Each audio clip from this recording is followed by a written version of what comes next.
before I start talking. 7, 8, 9, 10.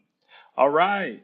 How's everyone doing? I know this is a very late stream tonight. We're doing AVIOT Sunday Brew in the evening. Now, me and Jay Random, my co-host of the AVIOT podcast, we usually do this earlier in the day on Sundays, but he's been traveling today and I've been very tired from last night. Had some topics I wanted to get together, but I want to do a better job at stringing, I guess, themes and being able to educate more about those topics. A lot of it involves the political news that's been happening, a lot with diversity, equity, and inclusion. But I want to get into the weeds of that a little bit more. So I just don't want to come up here talking and just giving an opinion for opinion's sake, right? I will say off the top that things that are happening involving DEI, pretty much places like Target, places like Walmart and McDonald's taking away their DEI departments, I don't agree with, because it is fine to have a diverse group of people that are looking over your operations. It's fine to hire a diverse group of people when it comes to different departments because we need diverse voices. And if we're being honest, the face of DEI has been Black individuals, right? However, they're not the biggest, I guess, beneficiaries of DEI. And to be honest, the biggest beneficiaries, those who benefit the most from these DEI initiatives, are white women. We have studies to prove that. We have a lot of cases to prove that. So it's not just me saying that. But I'll get more into that in another podcast episode and follow-up videos. I'm also trying to figure out how I'm going to explain that on multiple platforms, because you have places like Meta and TikTok that are pretty much policing people's speech. You can't talk about the inauguration. You say certain things about DEI, they might flag it as hate speech. And unfortunately, we live in a world where a lot of these social media sites, they are very bigoted. They are discriminatory towards Black individuals, other marginalized groups, and we have to be careful how we speak on there, because it's better to have a platform than to not have one at all. And you want to reach the most people possible with your voice. So I'll just try to figure out how to best communicate those messages regarding the whole DEI thing. One thing I thought was interesting, my wife was trying to get me to speak on DEI and how it applies to women's basketball, because what we see in the WNBA specifically, you see a lot of individuals that are getting a lot of clout that don't necessarily have the accolades. I'm not going to name any names, because if I do, I know I'm going to start off a whole chain of events. But that's that. I'll get more into that in some subsequent videos. But speaking of the WNBA, I wanted to hop on right now and just talk about this big blockbuster trade that happened. Jewell Loyd of the Seattle Storm has been traded to the Las Vegas Aces. Kelsey Plum, who used to play on the Las Vegas Aces, she's actually part of those 2 championship teams. I know they were trying to three-peat this year. It didn't happen. She has been traded to the Los Angeles Sparks. And the Seattle Storms have now taken the Los Angeles Sparks' 2nd overall draft pick in the WNBA draft this coming season. So there's a lot that's been happening. There's been a lot of chatter in terms of who in the WNBA, like what the drafts would be. We have a feeling, an idea that Paige Beckers is going number 1. Olivia Miles of Notre Dame, she's been doing great this year. So some people believe she might be going number 2 or number 3. So it's a toss of her. You have Kiki Area-Finn from USC. So those are my picks in terms of 1, 2, and 3. It's going to be Paige, Kiki, or Olivia, and they're going to flip-flop in the 2 and 3 spot. So you have 3 teams in the WNBA that occupy those spots right now. The team that's going to get the number 1 overall draft pick is the Dallas Wings. That's Arike Ogunbowale. Unfortunately, some people are going to be leaving Dallas, so Satu Sabally is going to be leaving. We don't know what's happening with Tierra McCowan and their other center on their squad. I don't know, her name is escaping me right now, but we don't know what's going to happen there. And then number 2 is Los Angeles Sparks. They have the number 2 overall draft pick. They used to, but they gave that to Seattle in order to do this multi-trade deal in order to pick up Kelsey Plum. And then you have Chicago, the Chicago Sky, who's going to be number 3. They get the number 3 overall draft pick. And I know they're looking for a point guard. So now you have a scenario where the Los Angeles Sparks, they have a point guard in Kelsey Plum. She's a very good point guard. She's a two-time champion. She used to be Division I women's college basketball's overall scoring leader. She used to have the lead score, like she used to have the most points in women's NCAA D1 basketball history. That has been eclipsed now. So there's that. Jewel Lloyd going to the Las Vegas Aces. I think it's a great pairing. I know that her and Asia Wilson get along. She's going to be a nice scoring two guard. To be honest, her career stats are better than Kelsey Plum. I'm not saying that she's a better player or that she's going to be better on the team, but in terms of what we've seen of her performance thus far, she's good. She's great actually. She is a champion. She's won with the Seattle Storm. Oh, hi, hey Bray the Cray. Nice to see you. Nice to see you. So you have that going on right now. So it's a lot. Now people in Chicago, they're getting pretty hype. What are we talking about? Well, right now we're talking about sports. So we're talking about the WNBA big blockbuster trade, Bray, that just happened right now. And I'm going to just more so focus on sports and then rock out. My co-host Jay Random's not here with me tonight. We were supposed to do a show earlier today, but he had to travel. So I didn't want to cancel this show, but with the breaking news, I said, hey, let me just come on because I was going to cancel today's show today, but I decided otherwise. So you have that now. Chicago Sky, a lot of Chicago fans, they're now happy. They think they're going to get Olivia Miles because that team needs a point guard. Unfortunately, now they're not signing back Kennedy Carter, who was the lead scorer on their team.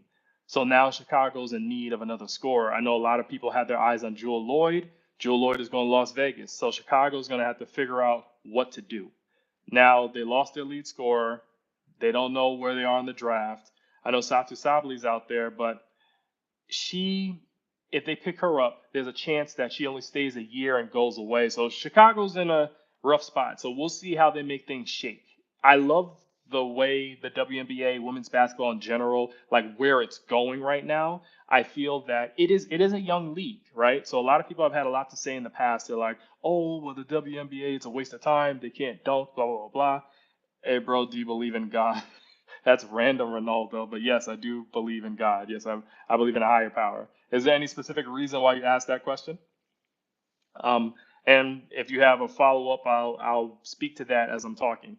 But let me go back. I do like where we are going with women's basketball. I believe that you have a lot of compelling storylines. You have rivalries. You have people that you can reach out to and get in touch with. I feel that WNBA players are very accessible. I remember in the past, back when I did have a Twitter account, I've since deleted Twitter after all this Elon mess. Come on now, with that salute, that's that's a that's a Nazi salute. What he did during inauguration day, like there's no way around that. But when I did have a Twitter account, I remember I had tagged a whole bunch of WNBA players back in 2020 when all of the protests were happening due to Black lives being taken. We still have that happening today, but when it was more, I guess, trendy to protest in terms of Black Lives Matter and all that stuff, I had tagged the WNBA players that were integral in these protests and that had decided not to play during that season in order to help with social justice initiatives. And some of them liked my posts. So they are more accessible. Now, Ronaldo, I'm going to follow back. No, the reason trying to find people that don't so I can spread the gospel so I can keep doing what you're doing, and God bless. Thanks, Ronaldo. Appreciate you. Yeah. One thing I will say, Ronaldo, speaking of the God thing, I will say I think it's important when you're teaching people of God to teach people to truly like read the Bible or read their religious scriptures, their religious texts. A lot of times when people talk about God, they talk about religion, everything like that, they get away from things. And I think a lot of times with religion, people use it as a way to control others or a way to put people down, right? One thing that comes to mind is homosexuality, right? So we know there's scriptures on homosexuality in the Old Testament. From my understanding, though, whatever his beef is with any group of people, that's between God and that group of people. That's not between us and that group of people. It's not for us to judge. It's not for us to discriminate. Like, right? We like in the Old Testament, it's also saying don't eat shellfish. It's also saying things about pork. It's also saying things about how you clean yourself, how you pray, right? So I feel a lot of times people pick and choose in the Bible what to follow and what to avoid, like what to not pay attention to. My thing is, if you truly about that life, then be about it. Don't just pick and choose things that make you feel comfortable, or understand that some things might apply to that time period and some things do not apply to now. So that's all I'll say there. Going back to women's sports and women's basketball specifically. So we have those trades with the WNBA. Big deal. It's going to be very interesting to see what happens going forward with this season, even with the upcoming WNBA draft. One thing I will say also is I saw a video today when they were talking about Unrivaled versus WNBA. For those of you who don't know, Unrivaled is a 3-on-3 tournament league that's taking place in Miami, Florida, or in that area of Miami. And some of the top talent in the WNBA are playing in this league. They have a condensed full court. You have big names: Chelsea Gray, Angel Reese, Lexi Hall. I'm naming everybody on the same team. Ryan Howard, Jewel Lloyd, Dejanay Carrington, Brianna Stewart, Nafisa Collier. They're all playing in this league. And it's a 3-on-3 tournament. 6 teams. Each team, I believe, has 6 players each. And they've been doing the darn thing. And it's interesting to see just the marketing for this. The marketing for Unrivaled is great. You really get a sense of the players' personalities. You see what they're doing behind the scenes. I think the WNBA could learn from this. And what I'm seeing is that when WNBA players are properly marketed, when we properly focus on who they are as people and we're showcasing them on television programs, on networks where they can get more eyes on them, they are successful. I believe the WNBA has done a poor job of this over the years. I've been a big advocate of the WNBA. I might have not have been talking about it online, but you can see as early as I think 2023, I start making videos on this Chemistry Productions platform, AVIOT, the AVIOT podcast. We're the official podcast of Chemistry Productions, a media education company. I say that all the time. That's like burned in my brain. But with that, in 2023, I start making videos on the WNBA. I'm talking about coverage. I'm talking about how Black players who are doing the darn thing, who are very well versed and they're very talented, they're not getting enough shine. And instead, you're shining on players that are less accomplished, Sabrina Ionescu being one of them. At the time, she made the NBA 2K cover, and I felt that was unfair because she hadn't won anything. Meanwhile, Asia Wilson was a decorated athlete at the time, won Olympic gold medals, won WNBA titles, won MVPs, won Defensive Player of the Year awards, right? And she couldn't get that cover. So what I feel Unrivaled is doing is truly highlighting the talent, truly highlighting players that are interesting instead of forcing a narrative. With this past WNBA season, you saw them forcing a narrative with certain players that weren't as accomplished. And it's unfortunate that that was the case. Oh, Kumala, yeah, I love Unrivaled. Yeah, Unrival's great. Unrivaled is really great. It's a great league, and I truly love. You just had to put that in there. We're not gonna mention her. We're not gonna mention her in this episode right here. We're not mentioning her. But Unrivaled is a great league. I truly love watching it. It's on every Saturday, Sunday, and Monday. So we have 2 games that are gonna be going on tomorrow. These past games on Saturday were pretty good. And yeah, just support that. But just want to talk about that league. Speaking of sports, we have the Super Bowl coming up, and the 2 teams are locked in. We saw today the Eagles defeated the Washington Commanders, so go Philly. You know I'm a Sixers fan. Anybody that knows me knows I'm a Sixers fan. I went to grad school in Philly. My sister is a Philadelphia Eagles fan. If you listen to Sports Talk with AVIOT, you'll hear her bragging about her Eagles all the time. That's actually part of the reason why we started that part of our AVIOT podcast. What's up, Nolan? How you doing? How you doing? And so I'm going for Philly, but they're going to be facing a familiar foe, and that is the Kansas City Chiefs. The Chiefs barely beat out the Bills, barely beat them out. And hey, they're going to the Super Bowl, so we're seeing a rematch of a Super Bowl from I think 2 years ago, the Eagles versus the Chiefs. I'm going with the Eagles. My mind is telling me the Chiefs are going to win, even if they're not playing as good. I feel like the refs are going to give it away. It's funny. I was at work, and one of my colleagues was actually saying, like, he asked me, what is your impression of the Kansas City Chiefs? And I said, I don't like them because I don't. I feel like they just get calls. I feel like they're a talented squad, but I feel like they're the league's favorites. It's like when the Patriots were making their dominant they had their years of dominance. It's like the league did everything to make sure they were good, even though they had their controversy, Deflategate, Spygate, all that stuff. They still managed to win, and I feel like it is now the Chiefs' turn. They're the new Patriots of this era. I would love for the Eagles to win for my sister's sake, for the city of Philadelphia. Part of my heart is in Philly, even though I'm not from there. Like I said, I went to grad school there. My favorite basketball team, NBA basketball team, is in Philly. So I'm definitely going to be supporting the Eagles in this Super Bowl. Let's hope they do well. Let's really hope they do well.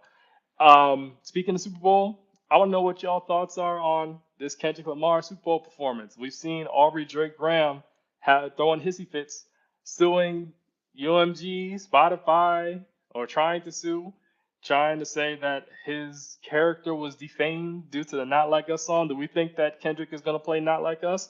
I think so. Yep, right. Can't wait. Can't wait. I can't wait for the Super Bowl performance, the halftime performance. I think it's gonna be great. I feel like yes, SZA. Yeah, what she and Kendrick are doing right now is amazing. I'm happy that they're going on tour together. I didn't get. Oh, you think he's yeah? You think he's gonna play Not Like Us? Yeah, I think so too.